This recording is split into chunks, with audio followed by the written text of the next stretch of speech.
जय जय श्री राधे, जय श्री कृष्णा। प्रिय कथा प्रेमियों, मेरे हृदयांश श्रोता समाज बंधुओं, आज मैं महाभारत के पर्व की एक अनूठी और विचित्र कथा आपके बीच रखने जा रहा हूं। जिस कथा में मैं आपको बताऊंगा भगवान श्री कृष्ण और कर्ण के बीच के रहस्यमय संवाद, जिसे आज तक आपने टीवी सीरियल पर नहीं देखा होगा और ना ही कहीं सुनी होगी। वो कौन सा रहस्यमय संवाद था? भगवान श्री कृष्ण ने कौन सी बात कर्ण को बताई थी जिसे आजीवन कर्ण किसी के सामने नहीं रखा? कर्ण महाभारत के युद्ध में मृत्यु को प्राप्त हो गए, लेकिन यह बात किसी को नहीं बताई कि भगवान श्री कृष्ण ने उनसे क्या कहा था। चलिए मैं उसी घटना को, उसी बात को आज आपके बीच रखने जा रहा हूं।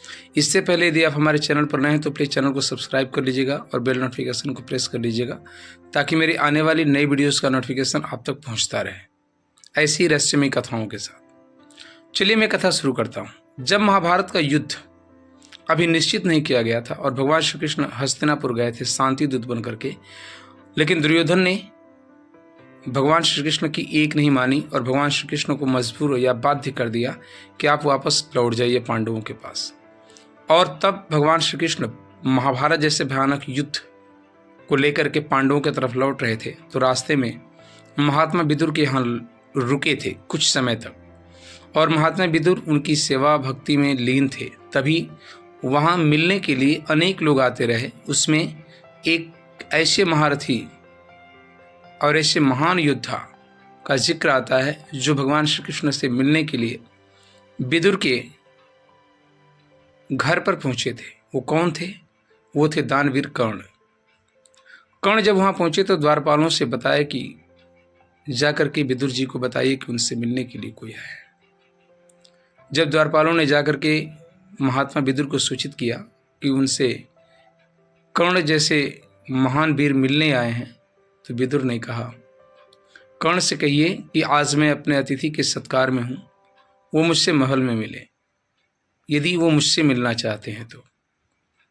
द्वारपालों ने जाकर के कर्ण को सूचित किया। कर्ण ने कहा, महात्मा विदुर को बता दीजिए कि मैं महात्मा विदुर के साथ भगवान श्री कृष्ण से भी मिलना चाहता हूँ और मेरे यहाँ आने का जो प्रयोजन है वो भगवान श्री कृष्ण से मुलाकात का है।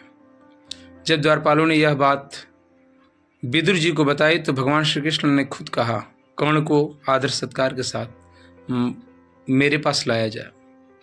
जब कर्ण वहाँ पहुँचा तो जो बात कही वो वास्तव में दिल को छू लेने वाली बात थी। कर्ण भगवान श्री कृष्ण के सामने हाथ जोड़ करके नतमस्तक होकर के प्रणाम किया और उसकी आंखों से आंसू गिर रहे थे। उसने हाथ जोड़ करके कहा, हे मधुसूदन, एक दूत के रूप में जो आपका हस्तिनापुर के राज दरबार में अपमान हुआ, उसके लिए मेरे मित्र को क्षमा करें। मैं अपने मित्र की तरफ से आपसे क्षमा मांगने के लिए आया। जिस तरीके का व्यवहार उसने आपके साथ किया, उस तरीके का व्यवहार तो किसी भी दूत के साथ उसको नहीं करना चाहिए। और दूत कौन?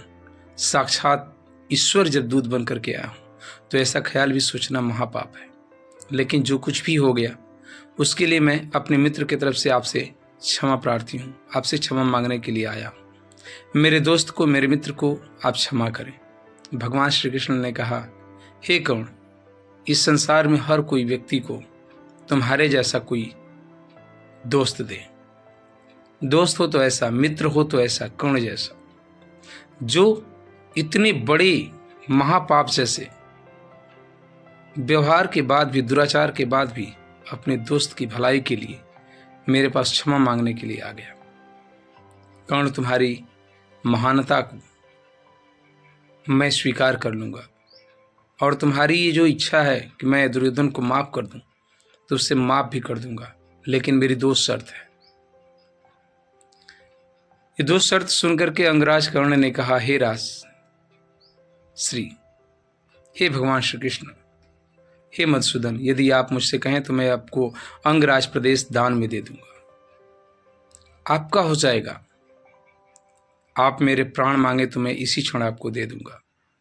इस बात पर भगवान श्री कृष्ण ने कहा, हे कर्ण, प्राण देने की जल्दबाजी ना करो, इतनी जल्दी में ना रहो, प्राण तो देना ही पड़ेगा। अब तो वो समय भी आने वाला है जब सबको इसकी कीमत चुकानी पड़ेगी। क्या मैंने दुर्योधन से 5 गांव मांग करके बहुत बड़ी गलती कर दी थी? बहुत बड़ा अन्याय किया था, लेकिन तुमने तो सुना। वो कह रहा था कि बिना युद्ध किए मैं सुई के नोक के बराबर भी भूमि नहीं दूंगा। अब उस बदमिजाज दुर्योधन को कौन समझाए? इस महाकाल का महाप्रलय युद्ध सब उसकी आंखों के सम्मुख होगा तो इसमें कितनी लाशें जलेगी, कितनी औरतें विधवा होंगी, कितने बच्चे अनाथ होंगे। लेकिन अब यह निश्चित हो चुका है, सिर्फ एक उपाय है और वो तुम हो कर्ण। कर्ण ने कहा, मैं क्या कर सकता हूं भगवान, आप जो कहें मैं करने को तैयार हूं। बस यही भगवान श्री कृष्ण ने अपनी बातें बंद कर दी और उन्होंने कहा, बाकी की बातें जो भी बातें हैं वो आगे मैं आपको बताऊंगा कर्ण, अभी यहां से चलिए। कर्ण को लेकर के जब भगवान श्री कृष्ण चले वहां से तो उन्होंने कहा, कर्ण मैं चाहता हूं कि तुम मुझे हस्तिनापुर के अंतिम सीमा तक अपने रथ पर मुझे छोड़ो। कर्ण ने कहा, बिल्कुल। कर्ण अपने रथ पर भगवान श्री कृष्ण को बैठा करके रथ स्वयं चलाने लगा और भगवान श्री कृष्ण को लेकर के चल दिया। जब भगवान श्री कृष्ण को लेकर के कर्ण चले थे तो रास्ते में कर्ण की रथ के पिछले हिस्से से भगवान श्री कृष्ण आकर के उसके बगल में बैठ गए। एक बात और बता दूं, कर्ण स्वयं रथ क्यों चला रहा था? जब कभी भी आपको जीवन में कभी अवसर मिले कि आपसे बड़ा व्यक्तित्व वाला कोई व्यक्ति आपसे लिफ्ट मांगे, आपकी गाड़ी में सवार हो, तो गाड़ी ड्राइवर से नहीं बल्कि खुद चलाइए। इसलिए कर्ण ने कहा था, हटो सारथी, आज सवारी जो है बहुत बड़ी है, आज रथ मैं चलाऊंगा। और कर्ण को तो रथ चलाना आता ही था, क्योंकि वो तो राधे का ही पुत्र था, एक सारथी के ही घर उसका पालन पोषण हुआ था। लेकिन जब वहां से वो चला तो रास्ते में भगवान श्री कृष्ण ने कहा, हे कर्ण, अब मेरे पास सिर्फ एक उपाय बचा है इस युद्ध को टालने का, और वो तुम हो। कर्ण ने कहा, हे मधुसूदन, मैं समझ नहीं पा रहा आप कहना क्या चाहते हैं। इस बात पर जो भगवान श्री कृष्ण ने उसकी सामने जो व्याख्या की और जो बात रखी, आज के कूटनीतिज्ञ, आज के राजनीतिज्ञों को वो बात सीखनी चाहिए। मैं बहुत बड़ी बात आपको बताने जा रहा हूं जो भगवान श्री कृष्ण ने कर्ण से कही थी। भगवान श्री कृष्ण ने कर्ण से कहा कि हे कर्ण, तुम कुंती के पुत्र हो। ज्यादा लोग यही जानते हैं कि कर्ण को यह बात तब पता चली जब कुंती ने कवच कुंडल के लिए कर्ण के पास मांग करने गई थी, तो उस टाइम कुंती ने उसे बताया था कि तुम मेरे पुत्र हो। लेकिन ये बात मैं आज स्पष्ट कर दूं कि कर्ण को यह बात बहुत पहले पता चल गई थी।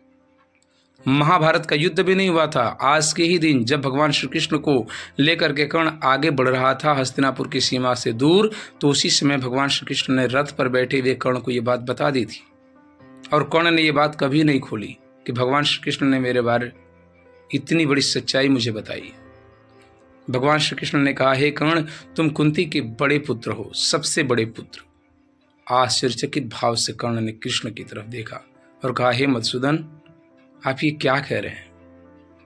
तो सारी कथा जब भगवान श्री कृष्ण ने कर्ण को बताई और उसके बाद कहा कि हे कौन्ते, तुम पांचों पांडवों में सबसे श्रेष्ठ और सबसे बड़े हो, इसलिए हस्तिनापुर का सिंहासन तुम्हारा होगा, राज्याभिषेक तुम्हारा होगा, तुम राजा होगे और भीम तुम्हें चरण पादुका पहनाएंगे, युधिष्ठिर तुम्हारे चंवर डुलाएंगे और नकुल और सहदेव तुम्हारे दरवाजे पर खड़ा होकर के तुम्हारे लिए पहरा देंगे, और जो सबसे बड़ा तुम्हारा शत्रु अर्जुन है वो तुम्हारा अंगरक्षक होगा, साइडो होगा तुम्हारा, तुम्हारी रक्षा करेगा। ये सब भाई तुम्हारी सेवा में तत्पर होंगे क्योंकि तुम सबसे ज्येष्ठ हो। इतना बड़ा लालच भगवान श्री कृष्ण कर्ण को दे रहे हैं। बस तुम्हें करना कुछ नहीं, दुर्योधन का साथ छोड़ देना है। और कर्ण, मैं पूरे विश्वास से कह सकता हूं कि यदि तुमने दुर्योधन का साथ छोड़ दिया तो दुर्योधन इस युद्ध में नहीं कूदेगा, युद्ध नहीं होगा। तुम इस युद्ध को रोक सकते हो। लेकिन जो कर्ण ने बात कही वो इससे भी ज्यादा रोचक है। भगवान श्री कृष्ण की ये बात सुनकर के हाथ जोड़ करके कर्ण ने कहा, रथ को रोक दिया और आंखों में आंसू लेकर के कहा, हे भगवान, आप हस्तिनापुर के साम्राज्य की बात करते हैं, मुझे देवलोक दे करके भी आप कहें कि मैं दुर्योधन से मुंह मोड़ लूं, ये मैं जीते जी नहीं कर सकता। मैं जानता हूं इस युद्ध का परिणाम चाहे जो भी हो, मैं जिंदा रहूं या ना रहूं, लेकिन मैं दुर्योधन का साथ कभी नहीं छोड़ सकता।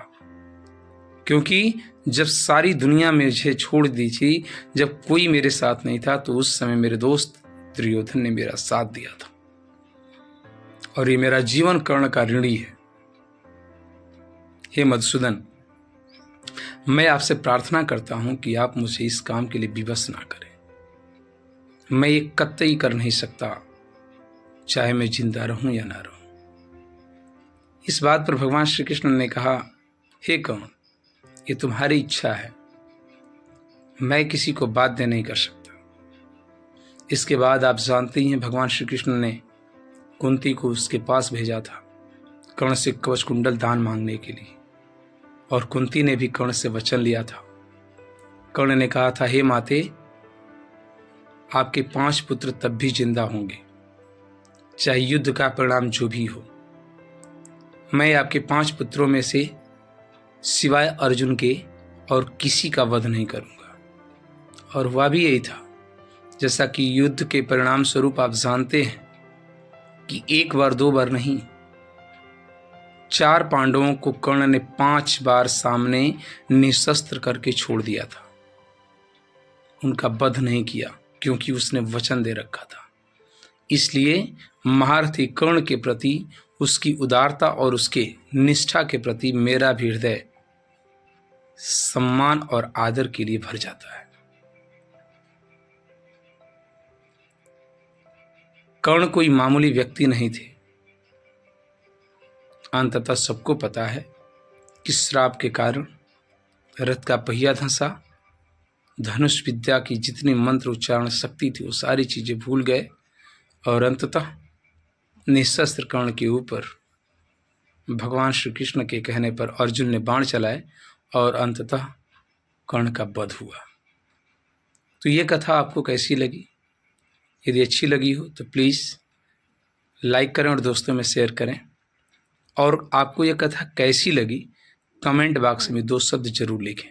मिलता हूँ कुछ ऐसी कथाओं के साथ, तब तक के लिए जय जय श्री राधे, जय श्री कृष्ण।